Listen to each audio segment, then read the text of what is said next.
Welcome to Le Mans as we begin the countdown for the 24 Hours of Le Mans Virtual 2022, the second ever running of the world's greatest endurance motor race in virtual form.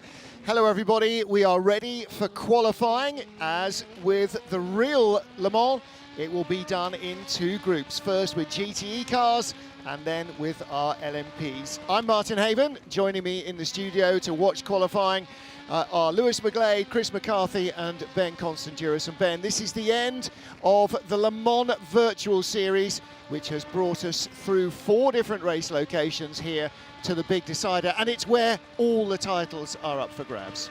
Last year we kicked off the idea of Le Mans Virtual in the middle of lockdown here in Studio Gabriel, and now we are culminating our championship season at the same track, a 13-kilometre circuit based out of the town of Le Mans here in France, a couple of hours away from Paris, with the legendary street circuit parts as well as the famous road section parts at the end of the lap.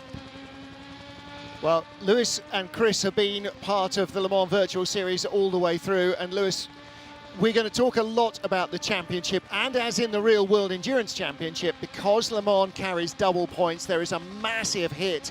And in our GT Championship and in our LMP Championship, it essentially comes down to almost literally whoever finishes in front takes the big prize. They take everything. They win Le Mans, they win the title. Yeah, it really is incredibly tight, particularly in the prototype category. But here in GTE, it's the focus between realistically the 71 BMW Team Redline car and the 91 Porsche Esports team. Those are the two that are really in title contention. But you can't ignore things like the Proton competition, or in fact, a little bit more of a stretch. But the number 92 having a bit of a struggle this season, but they are our Le Mans champions from 2020. Keep your eye on them. They had pole position and they had the victory 18 months ago.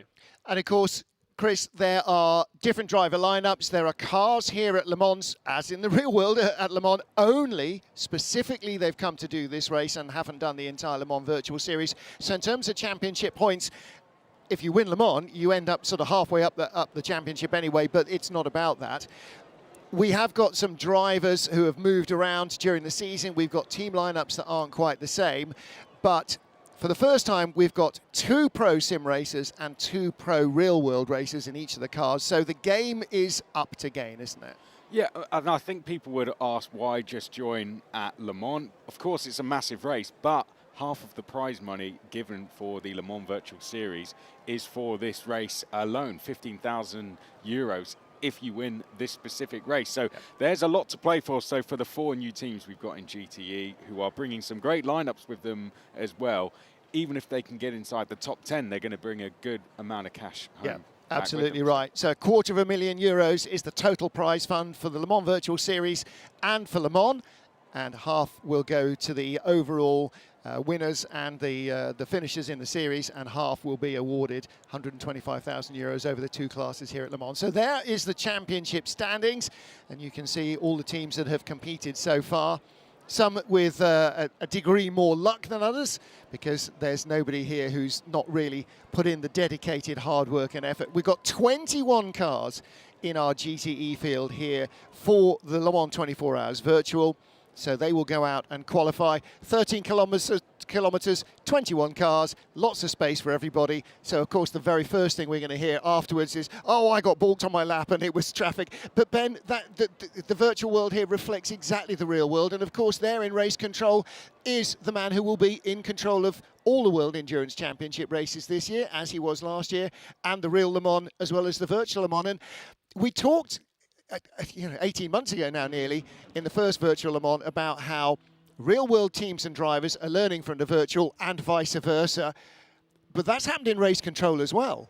Yeah, absolutely, because of the experience that the Race Control had at Le Mans Virtual 2 years ago now in June, or a year and a half ago. They have taken Discord and use that now in the real world of WEC and Le Mans to communicate with the teams and the drivers. I find that amazing that the learnings have come that direction for WEC. And of course, Discord, very well known as a communications tool in gaming, but I'm not sure used so much in business, and since lockdown more and more. Yeah.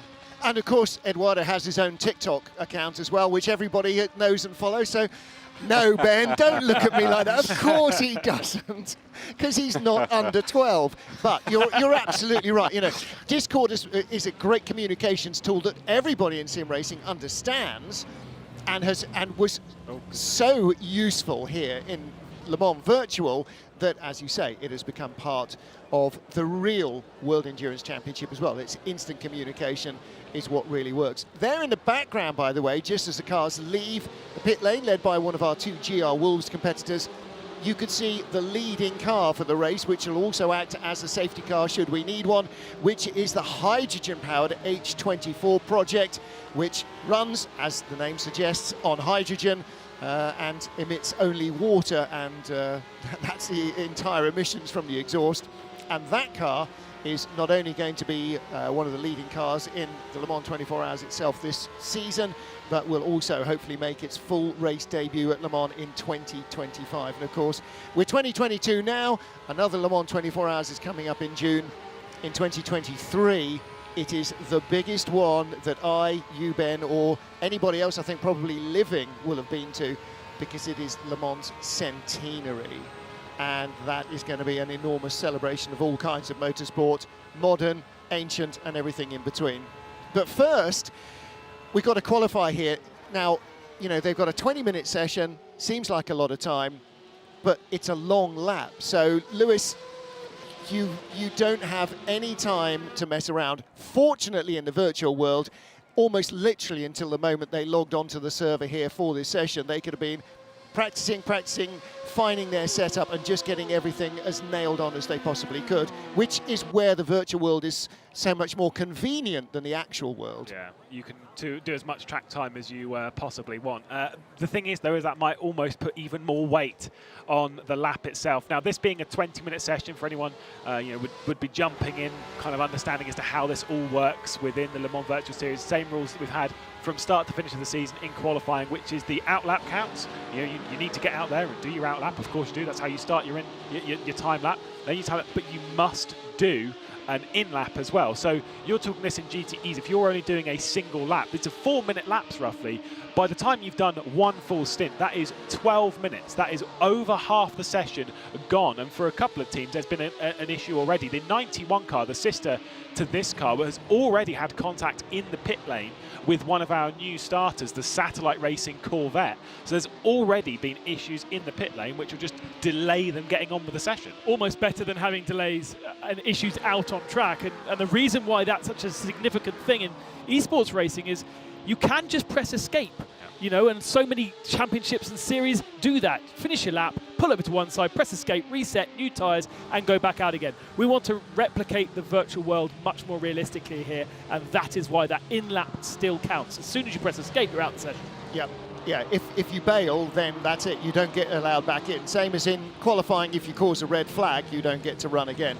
So, and the other thing, of course, is that there is damage on. So contact in the pit lane, before you even leave the pit lane, can change the setup of the car. It can change the way that the towing and the tracking works. It can affect your aero. So it is devoutly to be avoided if humanly possible. And of course, as ever, everybody floods out of the pit lane all in one go, Chris. So they're all banged together. In the middle there, the red and black, that's Redline, one of our lead contenders. We've already started to set up this BMW Porsche battle. It's not that the Ferraris and the Corvettes and the Aston Martins may not be competitive here in Le Mans, it's just that they have not had the season that has brought them right to the top of the dinner table in GTE. Yeah, going back to the pit lane, I don't think we had damage on last time we ran it, so when they all flood into the pits this time around, it's going to be interesting. When we went to Monza for the 4 hours, there was big crashes in the pit lane, which completely changed the race for a lot of teams. But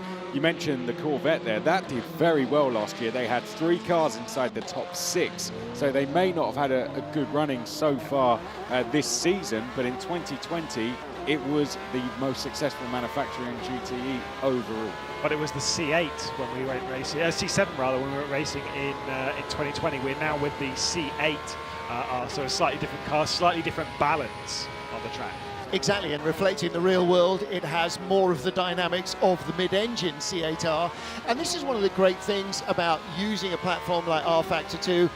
You know, any of the big games producers, any of the big sim producers work hand in glove with the manufacturers to get the balance of the car, to get the feel of the car right. That's so important to a manufacturer like Porsche or Corvette or Ferrari or BMW to be involved, and Aston Martin and the others, is to have the car like, or as close to, like the real thing would be. And that's what the drivers want as well. Whether you're a real world driver who knows what a C8R feels like, or whether you're a sim world driver who knows what a sim C8R feels like, the manufacturer wants it to reflect its strengths and also, of course, its weaknesses, because not every car is perfect in every field, Ben.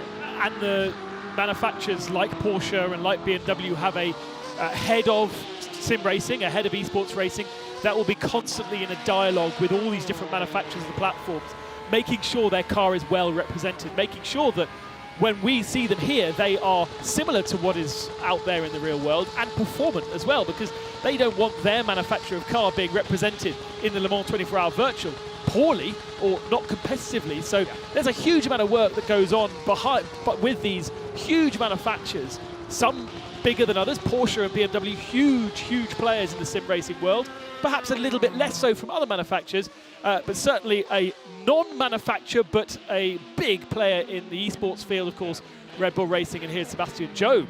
Well, and quickest so far for the first two sectors. And in every other field as well that Red Bull enters, well, you know, they don't go to make numbers up, and that's exactly the same here. So, and that, you know, for real world fans, the circuit remains the same, you know that, and if you're a fan of Le Mans, you'll recognise quite a few of the names that are here. For the sim racing fans, it's exactly the same, and this is what Le Mans Virtual did 2 years ago, 18 months ago, is bring these two worlds that sort of coexisted parallel. We crossed the streams, and so Chris, again this year, we've got two almost entirely separate audiences.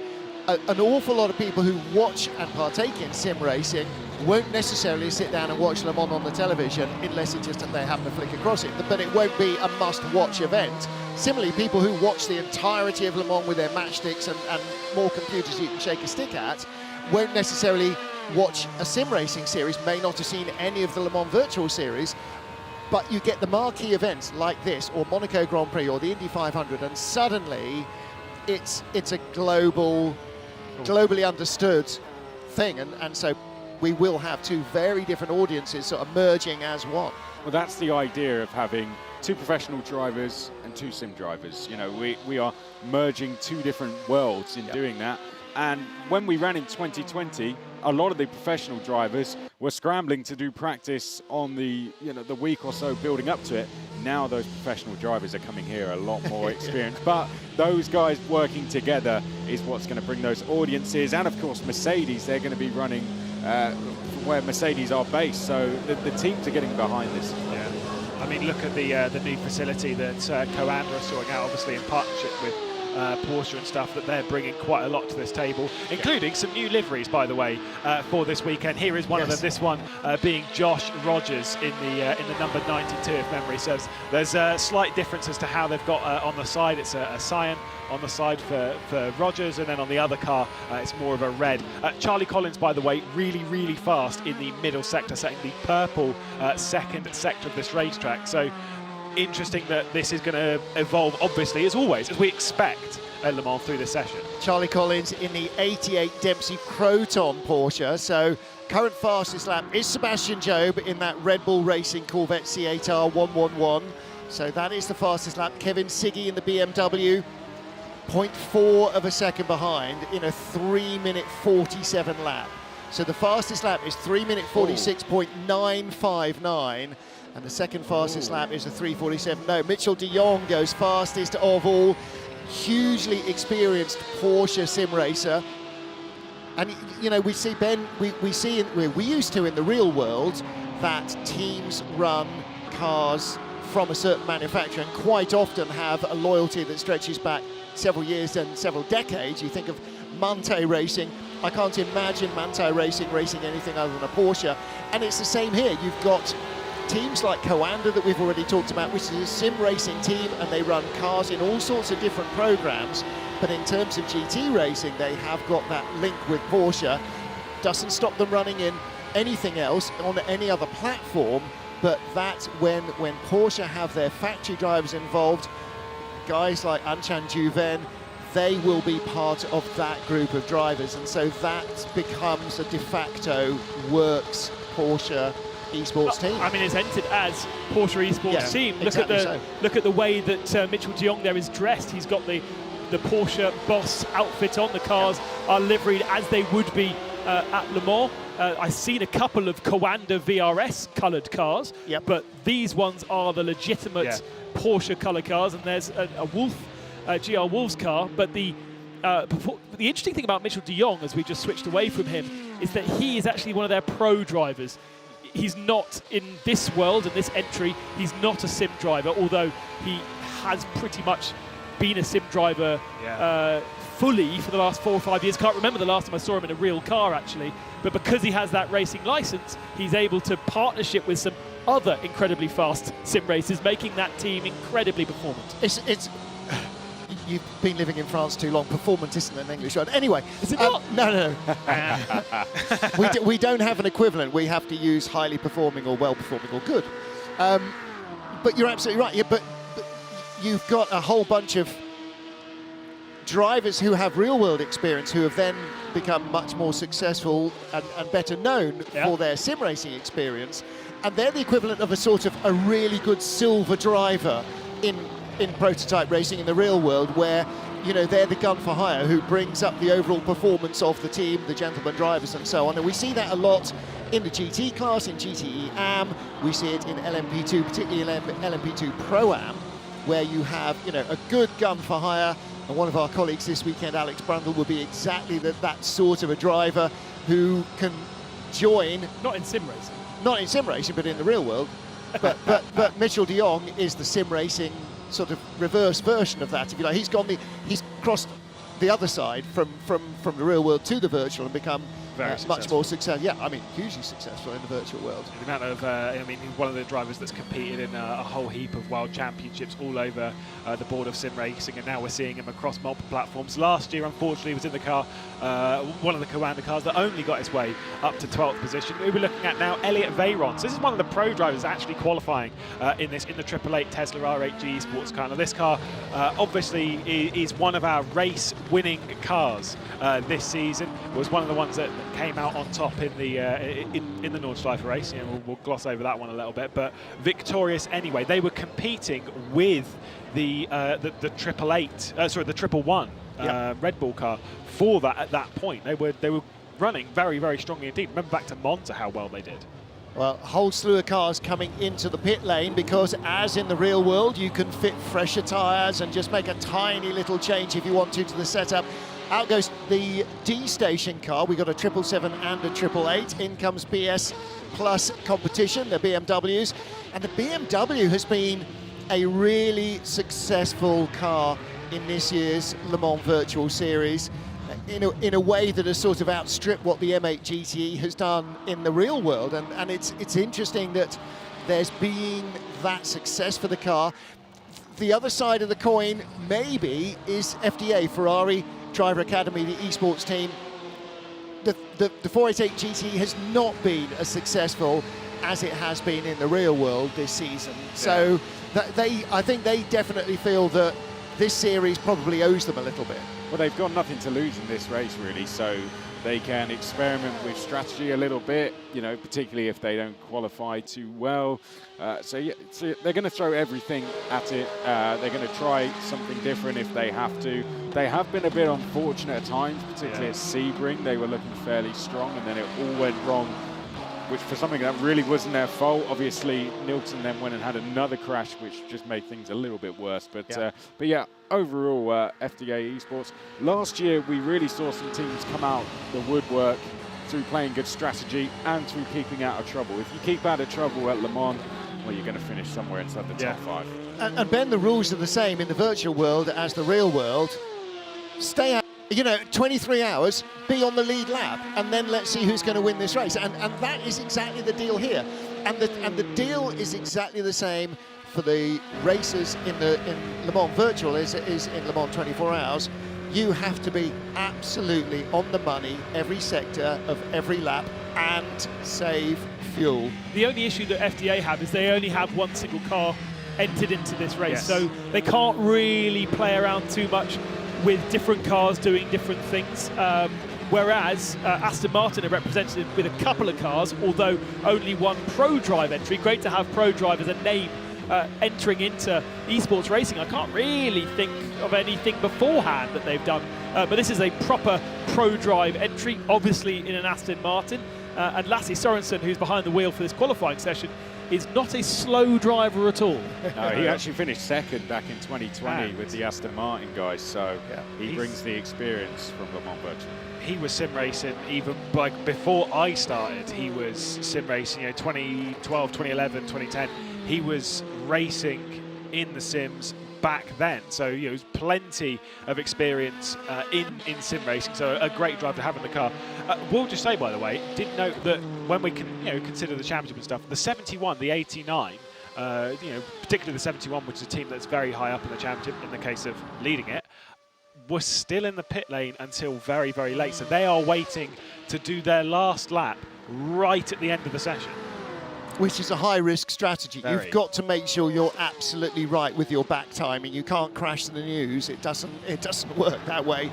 You've got to get out and do your out lap at a reasonable speed that you get across the line fraction of a second or a second or two before the checkered flag comes out. You don't want to be really running the risk of getting to the line ready to start your hot lap and have the checkered flag out. 3 minutes 43 remain on the clock. We're riding on board with a 888 BMW. This car currently lying 7th on the timing screens, and it is the out lap for the car. So warming up the tyres, making sure he's got the feel for everything, and just kind of, on this out lap particularly, just reminding himself of exactly where he's going to pinch an inch and how much quicker he's going to be. And it's that mental preparation that we're so used to seeing in real world drivers, Ben, that is equally applicable in the virtual world, whether you're a sim racer or a real world racer. You're not just preparing your brain, but you're preparing everything. You don't want the brakes to get too hot, but you want them to get hot enough. You don't want to get overheat and overuse the tyres, because it does seem as though the performance of the tyre does drop off after one lap. So you need to find that really nice window to make everything work. And Sebastian Jobe is a man who is very, very good at this, whatever he does. We haven't seen the best of him in F1 esports this year.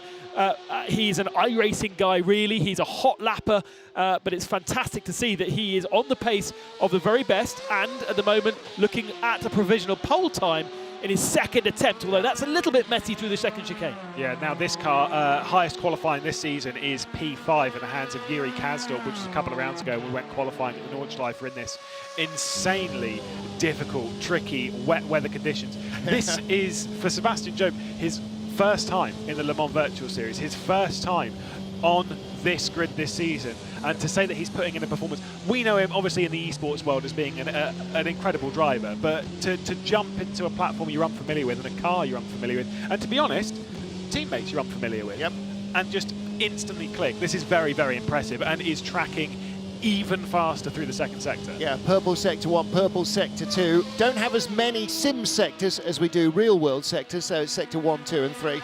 Sebastian Jobe, I mean, he's been very successful racing Porsches, but as you say, on a different platform, iRacing predominantly. And you think, okay, well, really, what difference can it make? Well, if you've ever played Call of Duty or FIFA on an Xbox and then tried to play the same game on a PlayStation, all the buttons, all the shortcuts, everything is in the wrong place. And that's exactly the deal here. Everything that you're used to, imagine in the real world, Ben, you're just using a different tyre on the same car. Yes, exactly that. That's where the changes are. It feels different, although it's, quote, the same car. Well, we know what you were doing during lockdown then. Well, that's what my son tells me. He told, let's play on PlayStation and Xbox and see the difference. Actually, I was down the garden shed commentating on Sebastian Jobe's racing while my son was on the Xbox. But that's why he always thrashes me.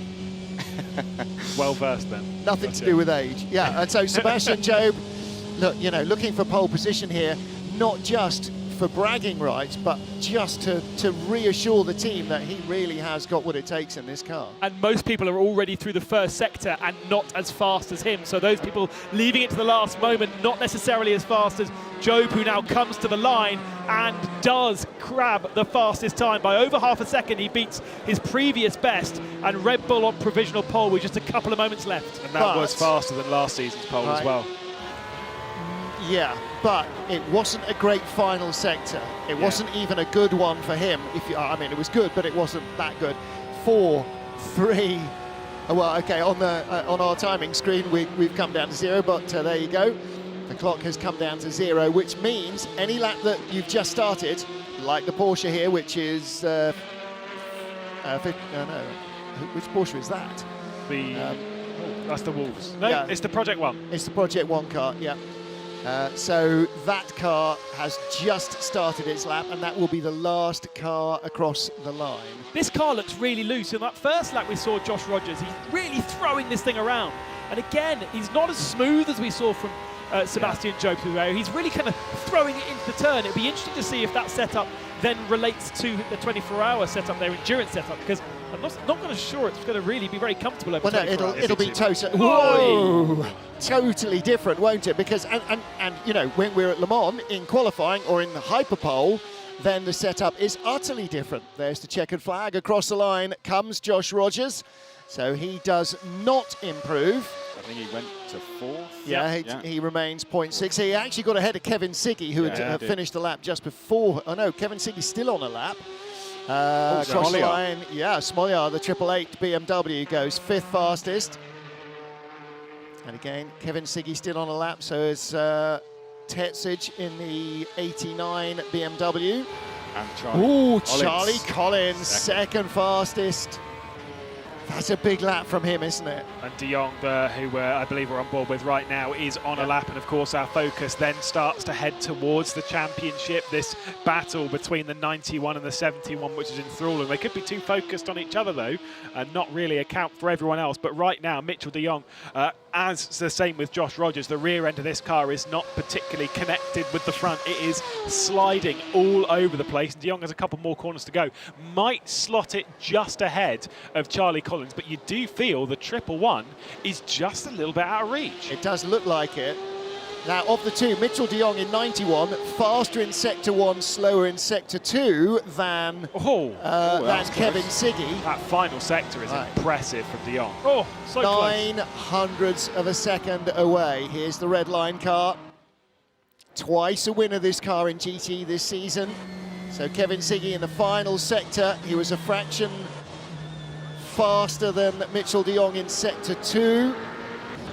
Does he get the front row start? He does not get the front row start by 400ths of a second. And that is the first time that the 71 has not started on the front row in this entire season. Wow. It's always started from the front row. In fact, it's had 3 pole positions in the hands of Kevin Siggy on the build-up to today. Not quite enough at the moment, though. Lucky he's got 24 hours to change that, though, isn't it? We shall see. We shall see. We get all excited Absolutely. about qualifying because it's the first time we get to see the cars, but it doesn't really matter. Duval having a big moment there at 6s and 7s in the GR Wolves car. Look at the guy standing behind him, though. He's got Now, again, you know, we've seen during the season they are actually racing at the Wolves Stadium Molineux in the Midlands. So, again, they've been there racing on occasion when the team have been out playing well, I was on the pitch. Wolves are playing at home this weekend. All right, okay, so they will be against Southampton. So obviously it's going to be packed. Absolutely, Bad crowds. Yeah. Wolves versus Saints. Okay, so Sebastian Job has pole position in GTE from Mitchell De Jong. Corvette ahead of Porsche. BMW, Kevin Siggy. The red line car third on the grid. On the outside of row 2 will be the 88 Dempsey Proton Porsche. The 92 Porsche Racing Team car lines up 5th. And then 3 BMWs in a row. So there he is. Yeah. Well, Corvette's performing well. Again, that's the 3rd different car we've had on pole position this season. Only the 3rd different team. It was only the Porsches that actually managed to beat Redline and that was at the Nordschleife. he looks happy, doesn't he?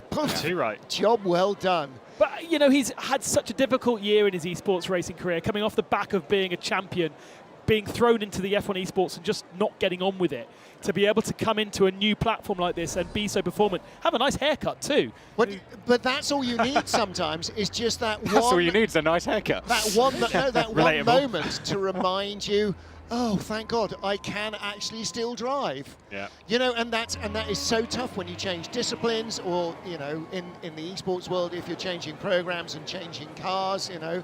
He's been known for racing Porsches on a different platform, and now he comes into a different car, a different team, and a different platform, and bang, first time out, pole position at Le Mans. Thank you very much indeed. He's got a cracking team as well with Dennis Lind, Yuri Kasdorp, and But Esther Garcia. They will completely forgot about this. Thank you for bringing that up. They have a 6-minute penalty at the start of the race because they've got one pro driver and then they've got 3 sim drivers. So they will receive a 6-minute penalty. But I will say, if there is one team that I could genuinely look at on here and be like, I think they could overcome it and get a good result, especially if, you know, some things go their way, I would definitely keep your eye on them. I think that's unlucky as well, because Sebastian Job has actually done a season of Formula Ford racing much more recently than Mitchell de Jong has in his rallycross. So it's a little unfortunate to pick up that 6-minute penalty. Yeah. Well, there you go. There is qualifying. That is the way they line up, with the Red Bull Racing team with the Corvette on pole position. So there'll be an awful lot of happy people watching from Corvette Racing, and of course we will see Corvette Racing with a full-time entry in the Real World Endurance Championship this season, and that's the first time ever that Corvette Racing have a full-time global racing program. They will also continue with their program in the IMSA WeatherTech Sports Car Series, and of course we'll see the full team at Le Mans in the 24 hours in June as well. And again, as you said, Ben, it was ProDrive entering a team. You know, ProDrive have just finished the Dakar with their alternately fueled car, and they've got this program going as well. So as ever with Dave Richards' outfit, it's like super busy. There's Matto Homola, Yeah. TCR driver, previous World Touring Car driver, and one of the many, many stars that we are going to see racing in qualifying for the LMP2 category. But I don't expect to see the big names, because they're teammates with much faster sim racers, and therefore you would choose the sim racer over Matto, who's definitely in his bedroom. Definitely in his bedroom. I was going to say, there's not an earthquake going on. That's just his seat moving. That's just With the a rig shiny, he's moving. got quite a shiny floor for a bedroom. Yeah, I mean, to be fair though, it's better than having one of the seats with wheels on, because I don't know if anyone's had that experience. Where you press the brake pedal and it's like, oh yeah, no, I'm backwards. Cool, good one. Good one. I was going to say, looking at it, so it looks like Delatraz is going to be out. Al Buncombe is going to be out. So yeah, I don't know if this is confirmed, but Dillman's going out as well for Floyd Bicolis. Well, I think that is the first. No, you're looking at the timing screen. That is the first driver on the entry list. That's the list. first drivers. I was going to say, the further you went down, it was all professional It is likely drivers. to be that your sim driver will qualify. However, you must start the race with the pro. What you're looking at here is the four rigs that are in the studio. Yes, yes, that's the background of our studio. So those are the 4 rigs that are in the studio here in France, including the one that will be driven by Montoya Père et Fils. So Juan Pablo Montoya and his son Sebastian are here in the studio, and they will be teamed up with the 2 drivers who earned a spot on the grid through coming first and second in the Le Mans Virtual, the Le Mans Cup Virtual, which is the feeder series for the Le Mans Series Virtual. So again, you know, we're going to have a huge amount of interaction, obviously, throughout the weekend with everybody watching various drivers' Twitch streams and teams' Twitches. You know, Porsche have got their own broadcast going on, Ferrari have got their own broadcast going on. There's all sorts going on. But in addition to that, we have brought amateur race drivers from the sim world into a guest team here at Le Mans with, you know, one of the world's biggest racing names as a teammate. And of course, they will then go onto the grid and be racing against the current Formula One world champion and a whole host of other huge names from real and virtual world. So, I mean, Lewis, it's a huge opportunity for these two, top guys in the support race series. Yeah, for Luca De Melio and Christopher Hugfeld, the two drivers that came through. Luca De Melio's a young Italian driver that's raced in goodness knows what on R-Factor 2, is well versed with the platform. Christopher Hugfeld's more versed with racing over elsewhere in some racing on racing experience, but still has a bit of experience, and now has gone through the Le Mans Virtual Cup with not too much RF2 experience, and is now, like you say, racing in a car that, honestly, especially with Montoya's, both of them, their experience in the sim and stuff. Yes, I know that Juan Pablo was struggling a little bit in the studio earlier on, but they will get up to speed, there is no doubt. That could genuinely be a fairly strong car. Yeah, Juan Pablo is not known for being less than competitive in anything that he does, and he doesn't want that reputation to change either. So here we go, the outlap, and again, as ever, 20 minutes on the clock. So all of our, not 21 as we have in GTE, but 29 prototypes are leaving at the same time. And the deal in LMP is everybody is running an Oreca 07. Everybody uses the same Goodyear tyre, and so everybody basically goes to bat, Chris, with the same tool. And that means that the drivers and the teams have an even bigger percentage of the difference to make here. Yeah, it's the best way to do racing, in my opinion. Put everyone in the same car, everyone's got the same opportunity. Then as a team, you have to go and find the best setup for that car and just be the quickest driver. You've all got the same equipment. So that's a really good way to go, and it's provided close racing all season long. So really looking forward to seeing how this one goes. Riding on board with the 21 machine, which is the 7.9 Flash Axle. Just an example of how many different countries we've got represented here, because Nabil Aslan from Malaysia, 39 countries in total. Oh, Max Verstappen is going to be qualifying for Team Redline.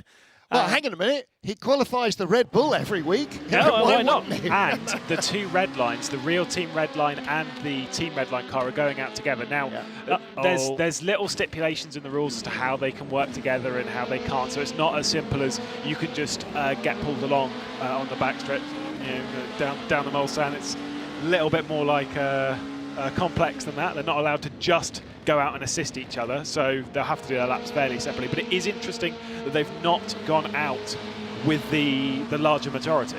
Well, I always find that really perplexing. If you've got 30 cars, and there are 29 here, why would you go out with 28 other loonies who are all just going to be leaving you turbulent air and being in the way? Because they will build up to speed in a different place and everything. Why not wait 60 seconds, 90 seconds, a minute?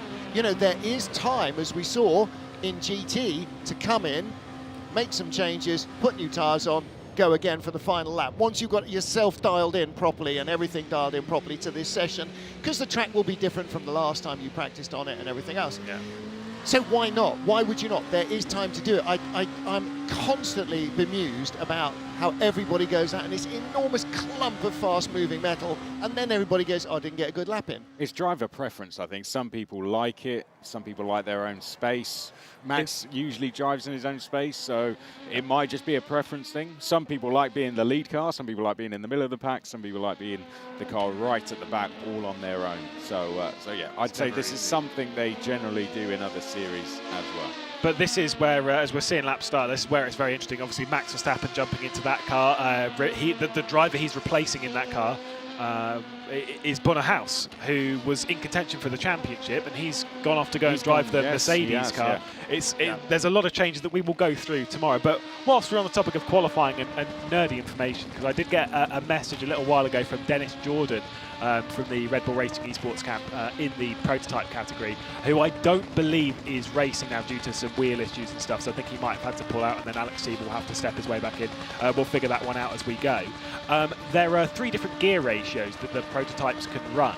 Now, the 2 that we'd be focused on in this is the long gear ratio and the Le Mans gear ratio. Now, you'd assume you'd go for the Le Mans gear ratio. However, the long gear ratio, they reckon, is about half a second faster which they can use in qualifying, no problem. But they can't run tomorrow in the race because it would wear the engine too much, because you, at the end of the Mulsanne, you're on the limiter, which in qualifying is fine. It's basically using a qualifying engine, like old F1. Just stick a qualifying engine in, turn it up to max, and off you go.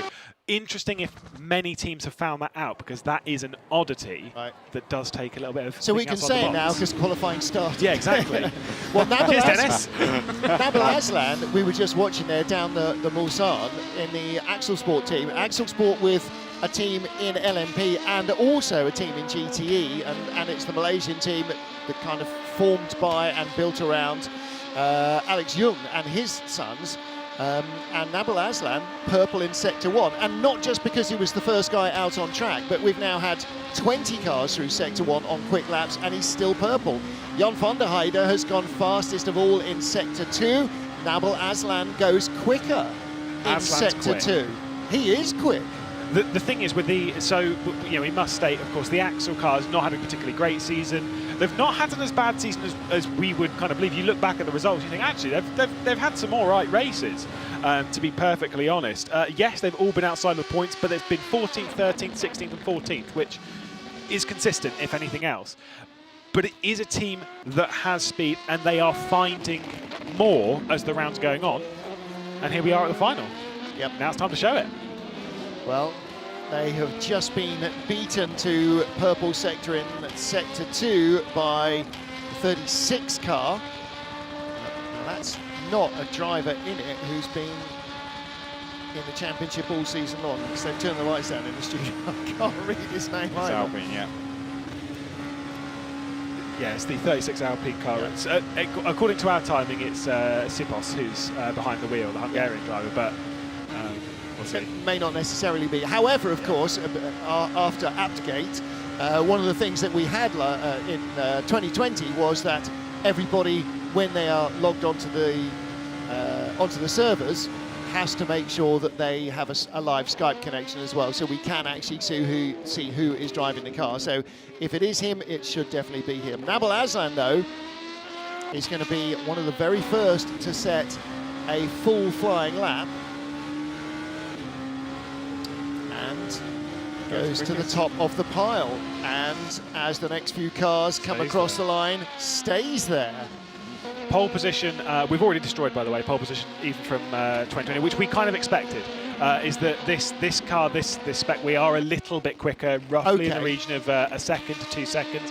The pole position from the 2020 Le Mans Virtual was by Jerne Simoncic, and it was a 3-minute 23.3. Well, that has already been destroyed as our champions now go to the top, with Nikodim Vishnevsky setting a 3:22.1, and they are one of the cars that is up for the championship, just 4 points off of our title leader. Nabil Aslan remains second for Axel Sport, so they're going to be hugely excited. Okay, no, he doesn't. Thierry Latieur goes to the top of the pile. And again, some of the most experienced sim racers and some of the most experienced sim racing teams are bouncing up to the top. But Nabil Aslan remains third fastest, and at least half the field. We've now got 16 of our 29 cars have done a flying lap. It's good to see Alpine. I mean, we've got a long way to go, but Alpine could really do with a good event, because this season for them, they've had a bit of a miserable one so far. They've added an extra team, of course, the Alpine esports team also added, who returned from 2020. They ran as FARB then, but yeah, they could really do with a good result overall. They're going to be heavily supported by Fernando Alonso as well. Unfortunately, he couldn't race, which he was planning to. He's had a bit of post-season surgery, in fact, so he's recovering from that. But he's going to be heavily supporting them throughout. Yeah. And Real Team, you know, a team that sort of really burst into World Endurance Championship last year very successfully in the real world, have had a really strong season this year as well in the virtual series. It's been weird, because they won the first race. Danny Juncadella in the car, he's gone to a different team, of course.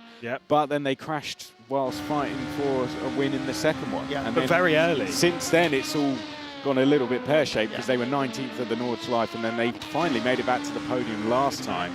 But yeah, hello. Let's see what happens here. Anybody spot a Formula One world champion going to the top of the timing screens? First flying lap from Max Verstappen, and he is beaten By his teammate. Ooh, okay. Close. Very close. Very close indeed. 96 thousandths of a second. We suggested that they might help each other out, but by the distance between the two cars, it doesn't actually look as though they did any slipstreaming down the Mulsanne or anything like that. They've just given themselves a bit of room. The question now is, can they get back to the pits, put a new set of tyres on, and get to that finishing line before the checkered flag? Yes, to they get can. that sudden lap in. It's going to be tight though. It is 10 tight, minutes to go. but they could do it in a GT car, which is lapping slower. You can. And you they've did got a lap. more room. Yeah. And So, also, so there is more leeway. some of the GTs, the 89 and 71, they were sat in pit lane for a good minute or two after coming back in. So they do have plenty of time to get out there and do so, and they might need to as well, because Jone Simoncic just jumped up into third position. Of course, one of the drivers who's had a pole position so far. Bonnerhouse has gone fourth, so all the familiar names that have produced the pace this year. Bonnerhouse in a different car though. Yeah. But again, you know, he might have changed teams, he might have changed cars, but he hasn't lost any talent on the way. Nabil Aslan in the pits. Well, let's talk a little bit about the team that he's joined, because we have Mercedes racing at Le Mans, and that's a huge thing. This is the Mercedes Works esports team. This has only recently been formed with Jan Seifeld as the head of the team, and it kind of has spawned out of the F1 esports involvement. But really, Mercedes are quite late to the party in terms of where Porsche and BMW have been over the last couple of years. But to have them represented, to have the Mercedes brand in Le Mans, yes, virtually, has brought in the likes of Bonnerhouse, Danny Uccardello. It's a really strong team, and it's a works vehicle manufacturer in the LMP2 category in a way that actually, sadly, we don't actually have Toyota, but we do have Ford and we do have Mercedes, and that's really cool. I was going to say, they are the dark horses. I mean, Danny Uccardello was on the podium, albeit in GTE in 2020. Ross Gunn raced in 2020, and then, of course, they got the F1 eSports double champion, and Bonnerhouse, he's a 5-time world champion as well in sim racing. So that's got to be a team that's going to challenge.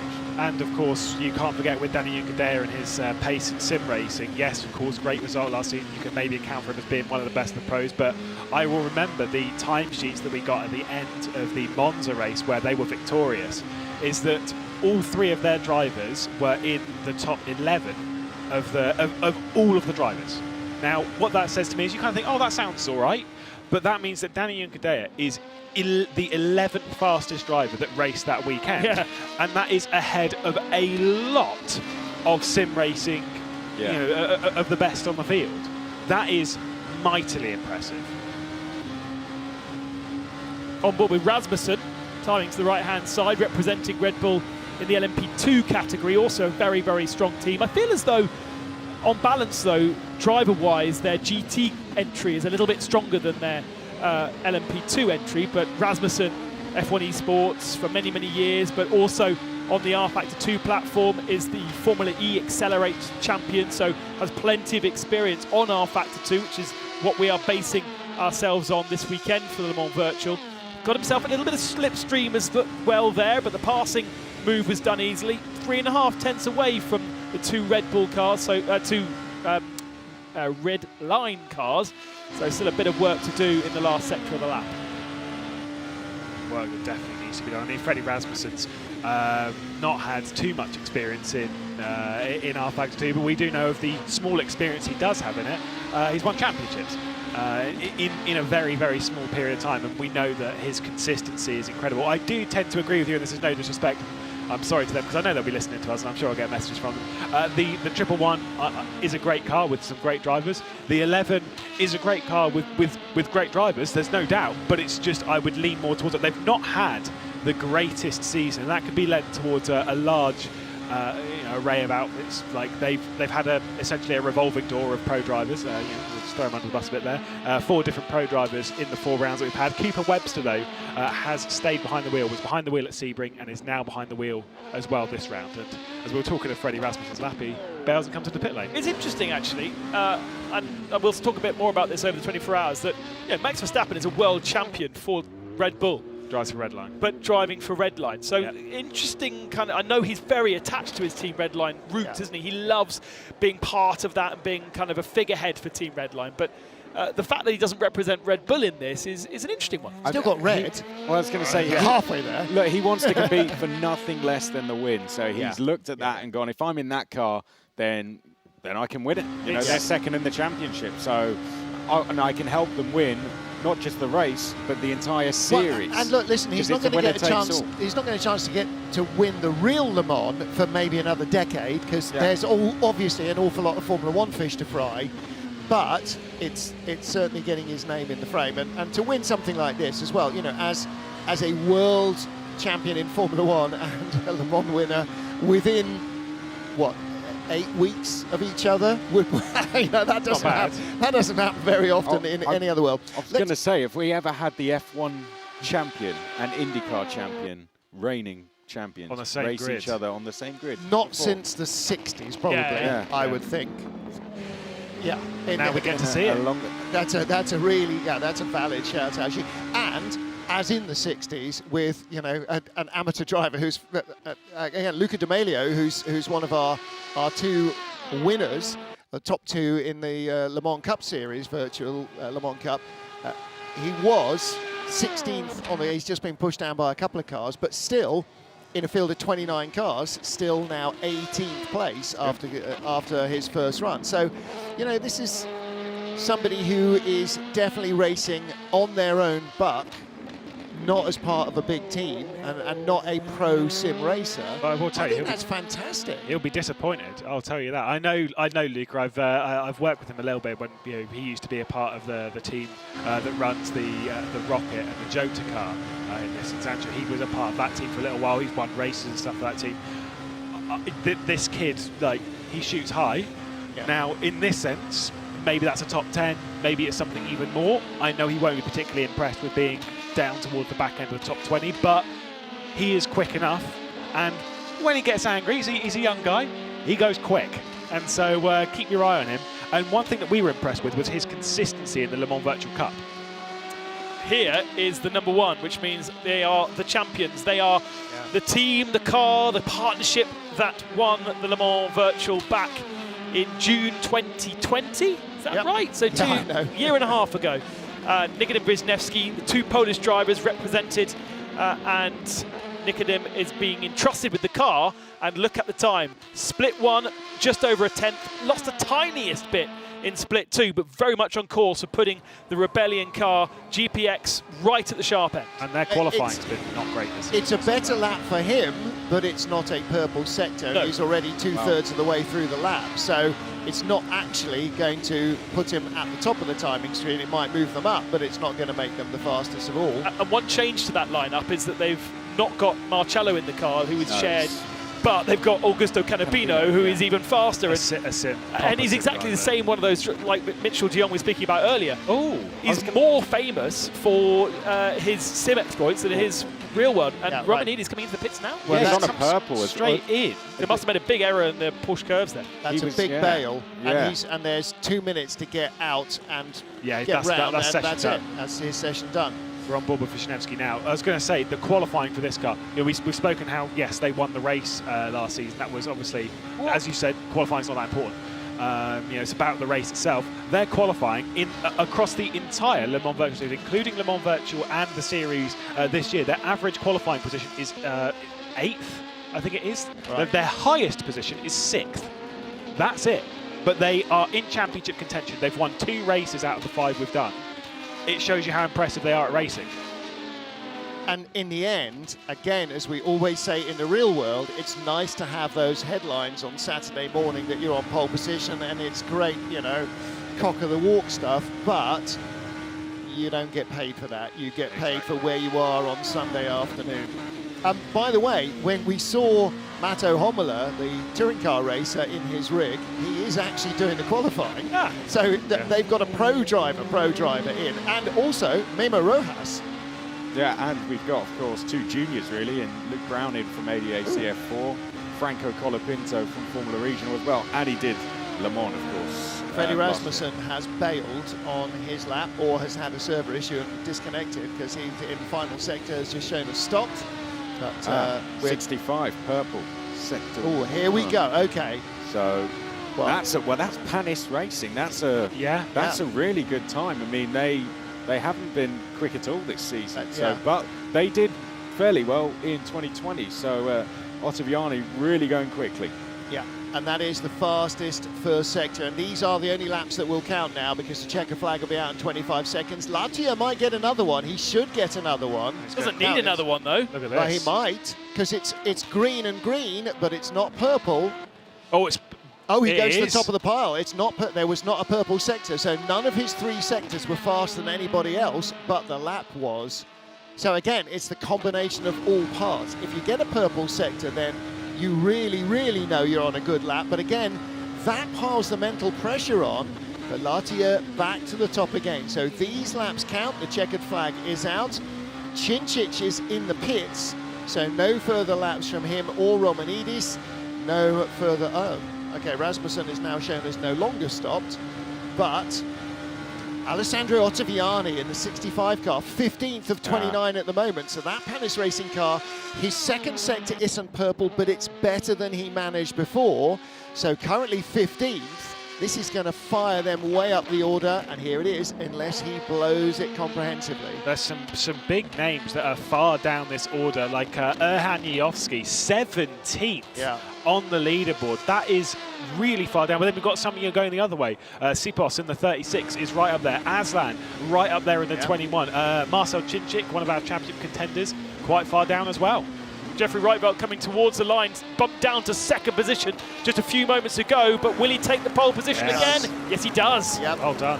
And Verstappen's just gone quicker through the first 2, as Bono House, Jone Simoncic as well. So it's going to get very busy. Woo. Yeah, Firing it on all is. cylinders. Well, and you know, and this is what qualifying at Le Mans in the final run up to midnight on a Thursday night always used to be like. It was suddenly it's like the magic half hour, and everybody's got no fuel, the softest tyres known in Christendom, a clear track and cool temperatures and a good engine charge, and suddenly all the manic laps are coming out. And then you started to look to, where's Thomas Enger? Because that was always where the drama was going to be. Ottaviani, 4th. Nice, well done. That is a busting Stunning. lap. Even if half a dozen drivers go quicker, that's still a really great place for Panis Racing to start. Their best result is 7th this season. So really, really And impressive. that's their highest quality as well. And It's there SP7 are, like, Monza. A dozen laps still underway. Let's watch Verstappen. With improvements. Let's watch Verstappen through the Porsche curves. How much is this car moving around? How much is it stuck to the tarmac? It looks beautifully smooth, doesn't it? We saw the way that some of the cars were twitching around there, but Verstappen's got a lovely setup. Just needs to nail the forward chicane. Fast through the first part. Curb, slow it down for the second part. Big curb, even in these. Huge Is he curb. going to get the pole position? It was a bit squirrely on the exit. Nice clean lap, second fastest outside front row. Bono House and Baldwin both came across the line right in front of him. That's row 2. Latia and Ottaviani are Look 5th at the and gap. 6th, and Simoncic takes 6th from Ottaviani and Aslan, who are now on row 4. Franco Colapinto 9th, Mrocic in 10th, and Nikitin Wisniewski in the number 1 car that is defending the inaugural Le Mans 24 Hours virtual win. They will start outside the top 10. They are now 12th. And Luca D'Amelio, right behind the reigning champions, is in 13th place in the guest car. Max shaking his head there. Yeah. 2000. The thing is, our closest, because you know I've got all these stats. I love this kind of stuff. 5,000 of a second was the closest gap between pole position and second, and that was back at Monza to start the season. Erhan Yovsky got pole position that day ahead of Jone Simoncic. So something which is considered quite close around a circuit even longer has been split twice as long. by half. Yeah. Is absolutely incredible, and Jeffrey Reitveld taking his second pole position of the season as they look to really get themselves back in championship contention. So congratulations to And them. a stat I'm going to use endlessly is that it takes 7,000ths of a second to blink the human eye. Yeah. So it is the third of a time it takes your eye to blink over a 13-kilometre circuit. I mean, it's barely credible that cars and drivers can be that close together. Never mind, I can't imagine many drivers can do 2 consecutive laps within 2,000ths of a second. Never mind different drivers in different cars. It's just ridiculous. Well, second row is 2 guest cars as well, isn't it? It's Yeah. two wild cards. So Yeah, I didn't even see James That's- Baldwin had got up Oh, But there. that's they were just ahead of Max, Incredible. literally 1 or 2 seconds across the line in front of him. So Veloce and Mercedes, second row. That's really, really good to see two wildcards come in and do that. I mean, looking at those names, you know, James Baldwin, who we know is fantastic, of course, winning in GTs, God knows know how many times this year or last year, and Bono House, your Formula Pro champion, your 5-time Formula Sim Racing world champion, and of course has been working with Redline, being a Redline driver. So for them, their drivers are 1, 2 and 3 separated by almost nothing. Yeah. 39 thousandths cover the top 3, and then 225 thousandths off the leader is 4th place. So Baldwin nearly a quarter of a second back. The top 3 covered by, well, a third of a tenth of a second. This is great for Redline. You got Floyd by Collis in 6th, and then of course the Rebellion down in 12th. So now, championship-wise, if only there were points for qualifying. Oh, that's a great. look how tight it is. Yeah, 2 thousandths cover the front row. 39 thousandths back is 3rd. Quarter of a second back to 4th place, and there are all 29 qualifiers, and perhaps unsurprisingly the 2 pros, Mato Homola, Memo Rojas, were at the tail of the field. But that is just qualifying. Don't forget, we have the full 24 hours. We've got a half-hour pre-race build-up, so we will be bringing you all the action live tomorrow from our studio here in the heart of Paris. We are just on the Place de la République, just a 2-minute walk from the headquarters of the FIA. But on behalf of everybody here, thank you for joining us. We will see you tomorrow for all the action from the 24 hours of Le Mans Virtual 2022. Bye for now. 4